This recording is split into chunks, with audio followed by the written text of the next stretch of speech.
All right, so today we're going to dive into something, well, a pretty radical new way of thinking about artificial intelligence. You've probably heard all about AI learning from these massive, massive data sets, right? Well, forget all that. We're going to explore an approach that's inspired not by statistics, but by the fundamental laws of physics and, get this, biology. Okay, let's just jump right into the deep end with this one. This idea you're seeing, it's not just some philosophical musing. No, no. This is the actual cornerstone of a totally different kind of AI architecture. The big idea is that thought isn't a calculation, like a computer crunching numbers. It's a physical wave moving through a medium. Seriously, think of it like ripples in a pond. When those ripples interact, they create these complex, beautiful, meaningful patterns. And that's the core idea of consciousness here. So for this whole explainer, we're going to kind of zoom in and out on this really fascinating concept. And we're starting with the biggest idea of them all, an AI, and it's called MEM8. Now, the key thing to get is that it's not learning from data like, a normal AI. Instead, it's designed to actually simulate thought itself, using the laws of wave physics. So what exactly is MEM8?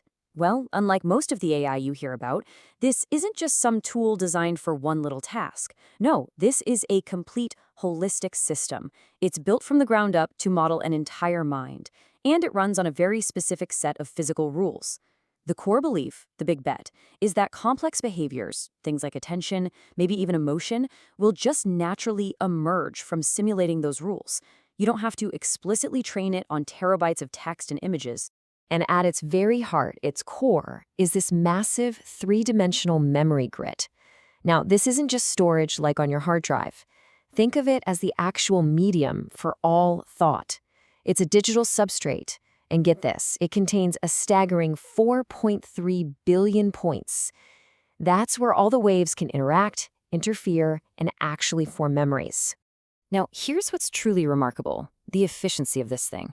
I mean, you hear 4.3 billion points, and you're thinking that's got to take up an insane amount of space, right? But through some really advanced compression, that entire cognitive medium, it fits into just 1.4 gigabytes. That's wild. It just points to an architecture that isn't just powerful, but also incredibly elegant. Okay, so to really get how it thinks, let's look at something like this loan document. A standard II? It would just see a bunch of data points, right? Dates, numbers, that's it. But MEM8 is designed to see the whole story. Those 18 late fees, the 3 reverse payments, they aren't just isolated events. To MEM8, they form a single, coherent wave pattern, a pattern of, chronic delinquency. It sees the story of behavior over time. But of course, anytime you start talking about simulating a mind, even a simplified one, you run into some massive questions about safety and ethics. I mean, how do you make sure a system like this stays stable and, beneficial? Well, let's take a look at the guardians that are built right into its architecture from the very beginning. And this is so crucial. Safety here isn't just some add-on or an afterthought. It is absolutely foundational. So first up, you've got something called the custodian. Think of it like a built-in psychologist, there to stop things like obsessive thought loops.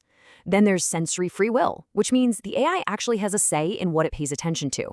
And its creation? It needs multiple parents to stop any one party from having total control.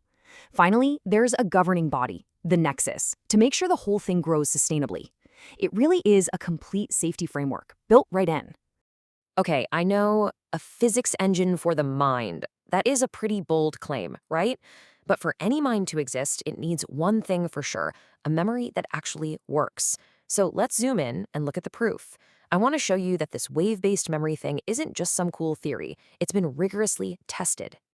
And this right here, this is the core innovation. See, a standard recurrent neural network, or RNN, has this huge problem. It's called catastrophic forgetting. Basically, new information comes in and just clobbers the old stuff. It overwrites it. But the wave RNN, it solves this in a really clever way, but forcing information to move through a ring of neurons. The best way to picture it is like a conveyor belt for memories.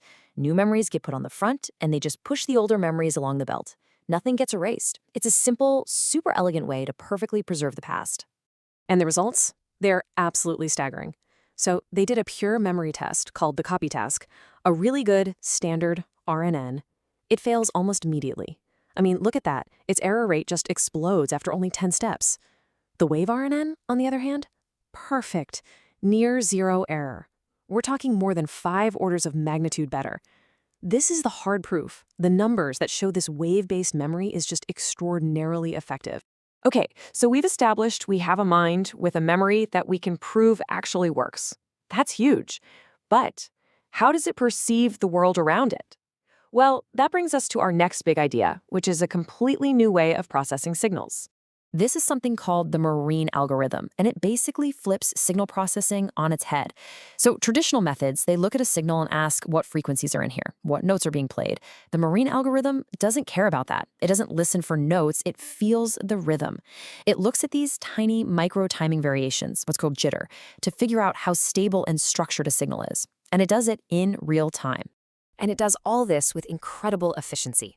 You can see it's a 5-step pipeline here. It filters out noise, finds the important events or clicks, measures their timing stability, that's the jitter, checks if there's a musical structure to it, and then spits out a salience score. Basically, how important is this sound? And the best part? The whole thing is what we call constant time. It takes the same amount of time to process a 1-second clip as it does a 1-hour clip. That makes it ridiculously fast. Look, the difference here is just fundamental.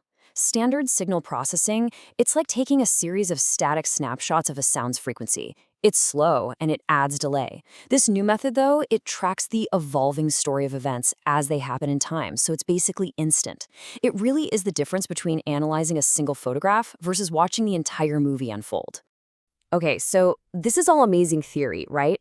A physics engine for a mind, a whole new way of sensing the world.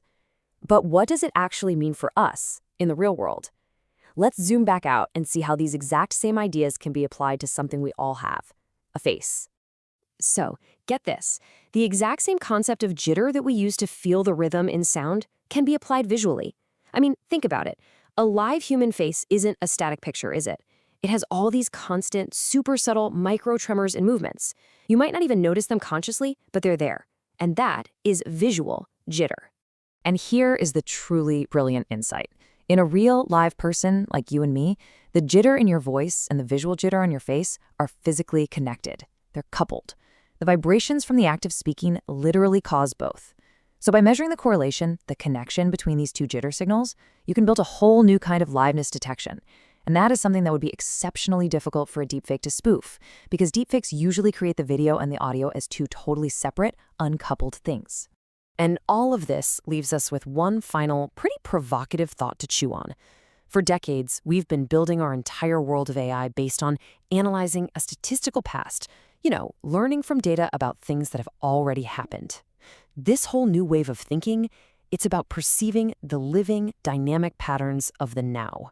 So, the big question is, what happens when our technology can finally feel the rhythm of the present?